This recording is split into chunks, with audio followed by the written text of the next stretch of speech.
Praise the lord. హల్లెలూయా. దేవుని నామ స్తోత్రం కలుగును గాక. ఈ దినం వాక్యం మనం చూసుకుందాం. లూకా సువార్త 18వ అధ్యాయం 16, 17 వచనంలో మనం చూసినట్లయితే ఇక్కడ ఏముందంటే 16 వచనంలో ఏముందంటే, చిన్న బిడ్డలని ఆటంకపరచక వారిని నా యొద్దకు రానివ్వుడి, దేవుని రాజ్యము ఇ ఇలాంటి వారిది అని చెప్పి దేవాదేవుడు ఇక్కడ తెలియపరుస్తా ఉన్నాడనమాట. దేవాదేవుడు ఏం తెలియపరుస్తున్నాడంటే, చిన్న బిడ్డలని నా యొద్దకు రానివ్వుడి. పరలోక రాజ్యం, దేవుని రాజ్యము ఎలాంటి వారిది అని ఇక్కడ యేసుక్రీస్తు ప్రభు తెలియపరుస్తా ఉన్నాడనమాట. అంటే అంటే ఏంటంటే చిన్న బిడ్డలు ఎలా ఉంటారంటే, చిన్న బిడ్డలు వారి మనస్సు ఎంతగానో మితంగా ఉంటుందనమాట. చిన్న బిడ్డలకి లోబడే తత్వం ఉంటుంది. చిన్న బిడ్డలకి క్షమించే గుణం ఉంటుంది.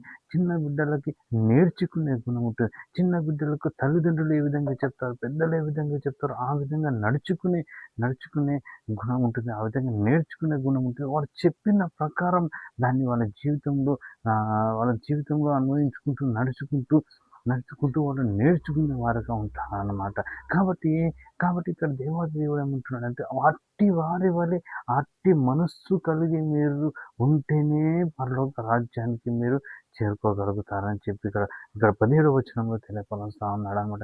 చిన్న బిడ్డల మనస్సు కలిగి ఉండాలి. చిన్న బిడ్డల లాంటి హృదయం కలిగి ఉండాలి. చిన్న బిడ్డల లాంటి మనస్తత్వం కలిగి ఉండాలన్నమాట. చిన్న బిడ్డలు ఏం చేస్తారంటే, ఒకవేళ వారికి ఏమన్నా గొడవలైనప్పటికీ కూడా వెంటనే క్షమించేస్తారనమాట.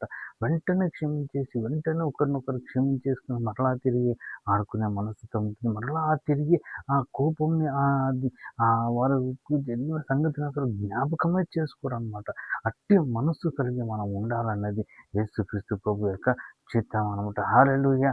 హల్లెలూయా! మనం అట్టి మనస్సు ఎప్పుడైతే కలిగి ఉంటామో అప్పుడే కానీ మనం దేవుని రాజ్యంకి చేరుకోము. దేవుని రాజ్యంలో స్వతంత్రించుకోము అని చెప్పి ఇక్కడ దేవాది దేవుడు తెలియపరుస్తున్నాడు. కాబట్టి ఈ దినం మన మనసు ఏ విధంగా ఉందో మనం పరీక్షించుకుందాం.